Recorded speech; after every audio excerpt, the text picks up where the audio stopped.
सावन में किसी भी प्रकार के रुद्राभिषेक के लिए महामृत्युंजय जाप, मृत संजीवनी जाप आप नंदी जी प्रतिष्ठित करा सकते हैं, अभिमंत्रित करवा के।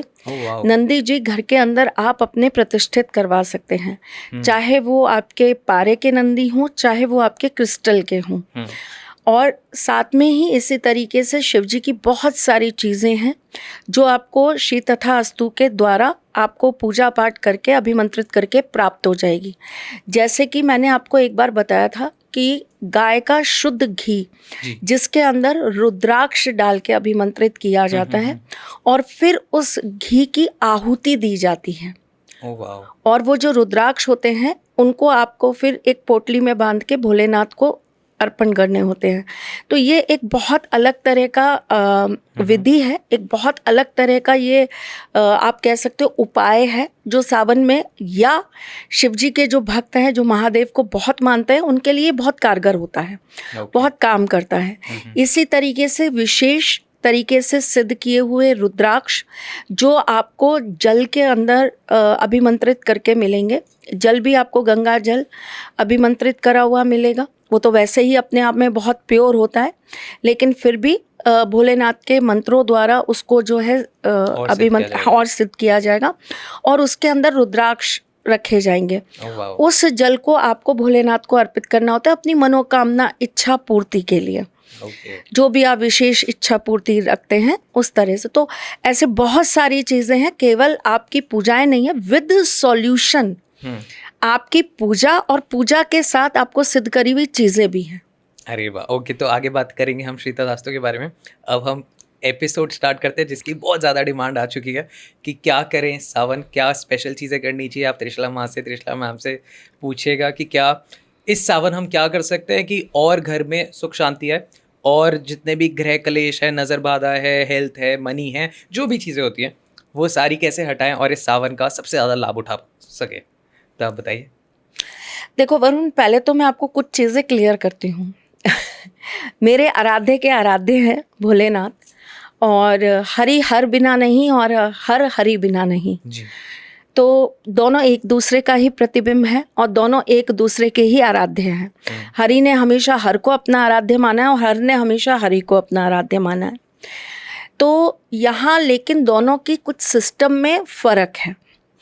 जैसे कि मेरे ठाकुर जी, मेरे इसलिए बोल रही हूँ कि मेरा उनसे अपना एक अलग लगाव है, मतलब सबके ठाकुर जी, सॉरी, पर क्योंकि मेरा मतलब समझा नहीं सकती, आप समझ जाओ जी। तो जो ठाकुर जी हैं या माता रानी हैं, गणेश जी हैं, 10 महाविद्याएं हैं, इन सबके पूजन के ना अपने बहुत कड़े नियम होते हैं। भोलेनाथ उतने ही सरल हैं, उनकी पूजा के उतने नियम कायदे नहीं हैं, सॉफ्ट, बहुत सॉफ्ट हैं, बहुत सॉफ्ट हैं। आप उनके कौन से रूप का पूजन कर रहे हो फिर उस आधार पर चीज़ें बदल जाती हैं। लेकिन जिन भोलेनाथ का हम पूजन करते हैं, जो हर घर में पूजे जाते हैं, जिनको हर व्यक्ति मानता है, वो इतने भोले हैं, इतने भोले हैं कि जिस चीज़ को सृष्टि के अंदर कोई नहीं ग्रहण करना चाहता, उस चीज़ को वो स्वयं ग्रहण कर लेते हैं। राइट। ठीक, भांग, धतूरा, उन्होंने तो अपने कंठ के अंदर जहर रख लिया। और सबसे बड़ी बात ये है कि उनको कोई फूल नहीं चाहिए, कोई उनको दुनिया का सोना, चांदी, हीरा, मोती नहीं चाहिए। वो एक बिलपत्र पर भी प्रसन्न हो जाया करते हैं, या फिर एक लोटे जल में प्रसन्न हो जाते हैं। तो हम बात कर रहे हैं उन भोलेनाथ की। उन्हें तो आपने भाव से, प्रेम से जो भी अर्पित कर दिया ना, वो तो इतने भोले हैं, इतने भोले हैं कि आपकी कौन सी चीज़ कब किस रूप में आपको दे देंगे आपको पता भी नहीं चलेगा। तो उनके लिए उपाय बताने वाली पहले तो मैं होती कौन हूँ, क्योंकि वो सिस्टम से चलने वाले हैं ही नहीं, वो किसी नियम कायदे को मानने वाले हैं ही नहीं। तो फिर क्या करें, है ना। मैं आपको कहूँगी जाओ 1.25 किलो का भोग लगा के आओ, वो कहेंगे अरे 1.25 किलो का भोग मैं क्या करूँगा, तू तो एक बिल पत्र चढ़ा दे, चंदन से उसके ऊपर जो है महादेव लिख दे या स्वास्तिक बना दे, मैं तो उससे ही प्रसन्न हो जाऊंगा। ओके। ओम लिख दे, मैं उससे ही प्रसन्न हो जाऊंगा।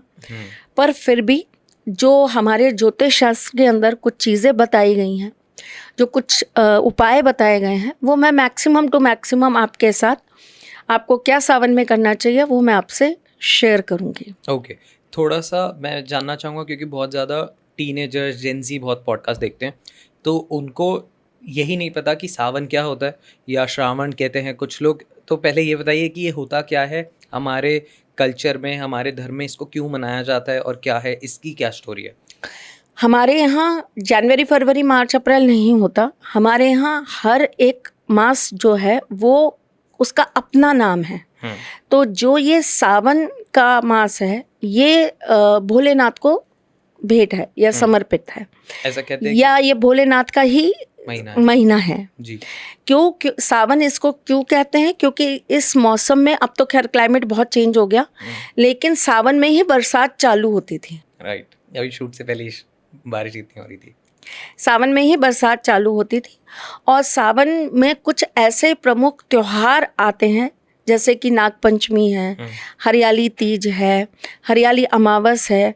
ये सारी जो है ना, ये प्रकृति के चेंज का टाइम है। ओके। सब हरा हरा हो जाता है, सब खिला खिला हो जाता है। तो ये ऐसा समय होता है जो प्रकृति एक अलग ही खूबसूरती दिखाती है अपनी। और ये जल, ये बरसात ना होना तो हमारा जीवन 95% प्रभावित हो जाएगा बाकी पूरे साल भर के लिए। हाँ। अब तो आपके पास इस तरह के साधन आ गए हैं कि आप घर घर में मोटर लगा लेते हैं, बहुत जल्दी आप पानी खींच लेते हैं। लेकिन आप बहुत पुराने उस पे जाएंगे तो यही बारिश का पानी स्टोर करके लोग पूरा अपना एक साल निकालते थे। राइट, अभी भी बहुत ज़्यादा इफेक्ट हो जाएगा अगर बारिश ओवर हो जाती है या कम तो हो भी जाती है, तो हमारी खेती और ये खेती हमारी प्रभावित हो जाती है। तो हमारे को उस तरह की फसल नहीं मिल पाती, उस तरह के हमारे पास अच्छे पौष्टिक अन्न या सब्जियां ये सब नहीं आ पाते।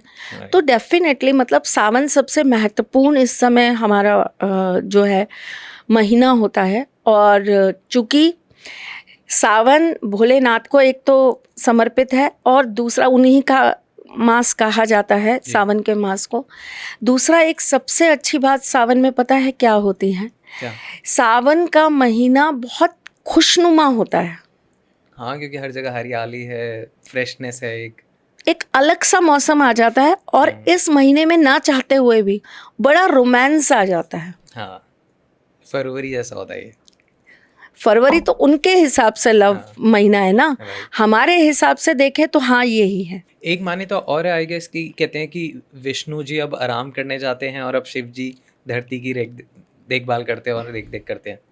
ये भी है एक स्टोरी, कह सकते हो। पर लेकिन वो तो फिर ये है ना कि वो 4 महीने तो नहीं करते हैं। चतुर्मास भी इसी मास से पहले स्टार्ट हो जाता है, जैसे अब हो गया। तो बहुत सारी चीजें हैं जो को कनेक्टेड हैं। हाँ, अब ऐसे देखें तो इस साल का प्रमुख अब त्योहारों का समय अब यहीं से चालू हो जाएगा। सावन जैसे ही समाप्त हो गए वैसे ही जन्माष्टमी आ जाएगी, जन्माष्टमी जैसे ही जाएंगी वैसे ही गणपति आ जाएंगे, गणपति जाएंगे वैसे ही राधा अष्टमी आ जाएंगी, फिर आपके श्राद्ध आ जाएंगे, फिर जैसे ही श्राद्ध गए वैसे ही आपके नवरात्रे आ जाएंगे, नवरात्रे खत्म हुए वैसे ही आपकी शरद पूर्णिमा आ जाएगी, फिर शरद पूर्णिमा जैसे ही होगी वैसे ही आपके बीच में आपका वो तो उसके बाद आएगा दशहरा। और ये तो मतलब दशहरा पहले आएगा फिर शरद पूर्णिमा आएगी।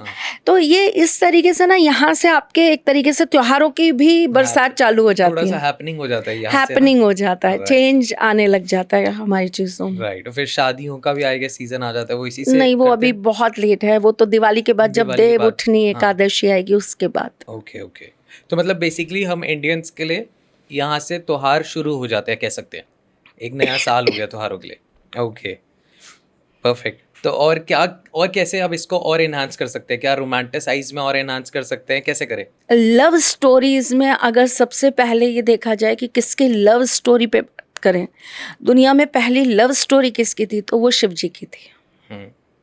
जो हमने बात की थी अभी पिछले पॉडकास्ट में, शिव और सती की थी। जब हम बात करते हैं लव स्टोरीज की, प्यार की, तो मुझे ऐसा लगता है प्यार को शिवजी से अच्छा कोई परिभाषित नहीं कर सकता। ओके। एक प्यार होता है जिस प्यार में मैंने कहा ना वो बहुत भोले हैं। मेरे ठाकुर जी का बहुत अलग तरह का स्वभाव है, उनका बहुत अलग तरह का स्वभाव है। उन्होंने पहले तो किसी भी चीज़ को बहुत इजीली एक्सेप्ट ही नहीं किया।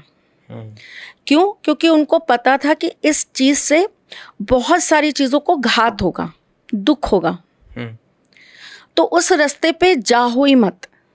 उन्होंने पहले अपने आप को बहुत कड़े नियमों के साथ रोका कि मेरे को जाना ही नहीं है, मेरे को करना ही नहीं है सती के साथ विवाह, मेरे को सती के साथ आना ही नहीं है प्रेम उसमें बंधन में। परंतु नियति है, हृदय है इंसान का, ईश्वर का भी, तो कैसे रोक पाते हैं। तो उनका संबंध माँ सती के साथ प्रेम का भी हुआ, विवाह का भी हुआ, पर जब तक नहीं बंधे थे तब तक नहीं बंधे थे। जब बंधे थे तो उनसे बेहतर प्रेमी नहीं था कोई, उनसे बेहतर पति नहीं था कोई। पहले आपको ये पता होता है कि मेरे अंदर कमियां क्या हैं। बहुत सारे लोग मुझसे सवाल करते हैं, आप लोगों के भी मन में चलता होगा कि क्या सोच समझ के किसी से प्यार करना चाहिए, बाद में बहुत दिक्कत आती है, बाद में बहुत प्रॉब्लम्स आती हैं। शिवजी से ये सीखने वाली बात है। आपको अपने कमियां मालूम होती हैं वरुण, सबको पता होती है, सबको पता होती हैं। आप उन कमियों को या तो दूर करने के लिए सज हो कि मैं दूर कर सकूं इन कमियों को, नहीं कर सकता तो फिर आपको थम जाना चाहिए। ये देखना चाहिए कि आपका पार्टनर क्या आपको कमियों के साथ एक्सेप्ट करेगा, क्योंकि प्रेम का दूसरा नाम ही एक्सेप्टेंस है। अपना लेना, अपना लेना, समर्पित होना। किसी की अच्छाइयों से प्यार किया तो क्या किया। प्यार तो वो होता है जो बुराइयों के अंदर भी अच्छाइयों को देख लेता है। तो फर्क है ना दोनों चीजों में। तो शिवजी ने वो चीज वहां पे परिभाषित की। उनको पता था मैं कैसा हूं, मैं शमशानवासी हूं, मैं वैरागी हूं, मैं जटाधारी हूं, मैं गले में सर्प पहनता हूं, मैं खाल पहनकर तो मेरे वस्त्र हैं, मैं कैलाश में रहता हूं, मेरे पास ना महल है, ना बड़ी बड़ी चीजें हैं, ना रथ है, ना गाड़ी है, ना घोड़ा है, नंदी पे तो मैं सवार होके चलता हूं। तो ये सारी चीजें देख के उनको ये लगा नहीं नहीं, किसी बड़े राजा की महलों में रहने वाली इतनी कोमल, इतनी निर्मल पुत्री मेरे लिए योग्य नहीं है। उन्होंने ये नहीं कहा कि वो माँ सती उनके लिए योग्य नहीं है, उन्होंने ये कहा कि मेरे लिए, यानी कि मैं उनके लिए योग्य नहीं हूं। राइट। वहां वो अपनी कमियों को देख रहे थे, सामने वाले की कमी नहीं देख रहे थे कि तुम में गुस्सा बहुत है इसलिए मैं तुम्हारे साथ नहीं निभा सकता, तुम्हारी इतनी बहन है इसलिए मैं तुम्हारे साथ शादी नहीं कर सकता, मेरे फादर नहीं मानेंगे, मेरी मदर नहीं मानेंगी। उनको इन चीज़ों से कोई मतलब नहीं था, उनको अपनी चीज़ें पता थी, क्योंकि वो ये चीज़ बहुत अच्छे से जानते थे कि मैं अगर नहीं जुड़ा तो नहीं जुड़ा, लेकिन जिस दिन जुड़ गया उसके बाद जुदा नहीं हो पाऊंगा। तो ये प्यार की पहली नींव है, ये प्यार की पहली परिभाषा है जो शिवजी ने सिखाई। जब आप किसी के साथ जुड़ रहे हैं ना, जब आप किसी को अपनी जिंदगी में ला रहे हैं ना वरुण, तो आपको इस बात का ध्यान रखना चाहिए कि आप जब उसे ले आए तो फिर ऐसे लाइए कि फिर वो जिंदगी में आपसे दूर कभी ना हो पाए।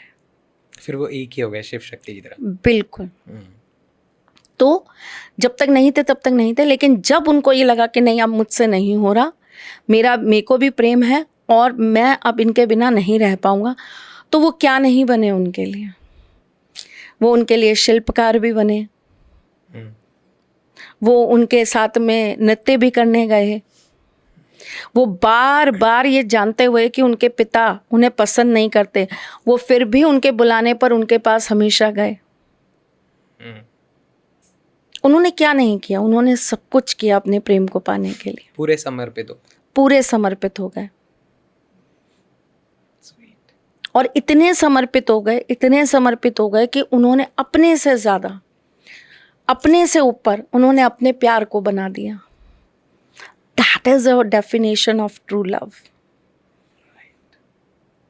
आप जब किसी से प्यार करते हैं ना, तो उसे ऐसा बना दीजिए, ऐसा बना दीजिए कि आप उससे जाने जाएं, वो आपसे नहीं। एग्जैक्टली। शिव जी ने उस बात को परिभाषित किया। उन्होंने अपनी असीम शक्तियां अपनी अर्धांगिनी को दे दी कि अब तुम मुझसे ज्यादा शक्तिवान, मैं तो तुम्हारे पीछे पीछे चलूंगा, तुम्हें जब जरूरत होगी, तुम्हें जब मैं चाहिए होऊंगा, मैं तुम्हारे पीछे रहूंगा, आगे तुम चलोगी। कभी कभी ऐसा लगता है काश मैं उस टाइम पे होता और मैं ये सब विटनेस कर पाता। एक्चुअली पता है वरुण, दिक्कत ही यही है। लोग अब जब ये कहते हैं ना, मैं कई बार कुछ चीज़ों को लेकर बहुत सोच में आ जाती हूँ।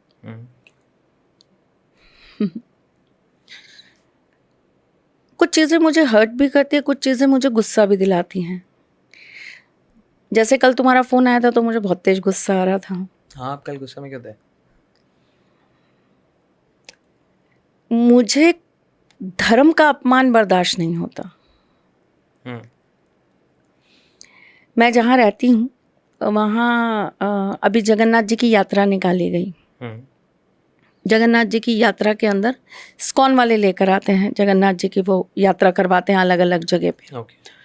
और वो लेकर आए जगन्नाथ जी, और उन्होंने लाकर जो है उन लोगों को दिया कि आप उतारिए और लेके चलिए स्टेज तक जगन्नाथ जी को। तो जो हाथ लगा रहे थे जगन्नाथ जी को, मेरे पास जो आया था, क्लिप आया था, उसमें जगन्नाथ जी नहीं थे, दाऊ भाई थे, मतलब बलदेव जी थे। तो उनको हाथ लगा रखा था, उनको लेके जा रहे थे और लोगों ने जूते चप्पल पहन रखे थे। चप्पल पहन के उनको उठा रखा था? जूते चप्पल पहन के।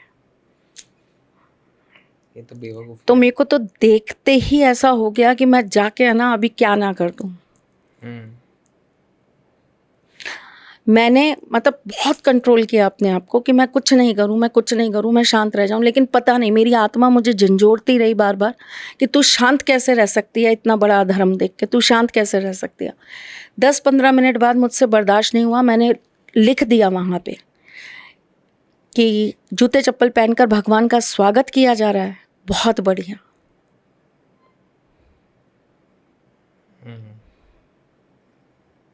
यही संस्कार बाकी रह गए। खिलौना बना रखा है भगवान को आपने, हिलाते हिलाते ले जाइए भगवान को, ये सब याद है आपको?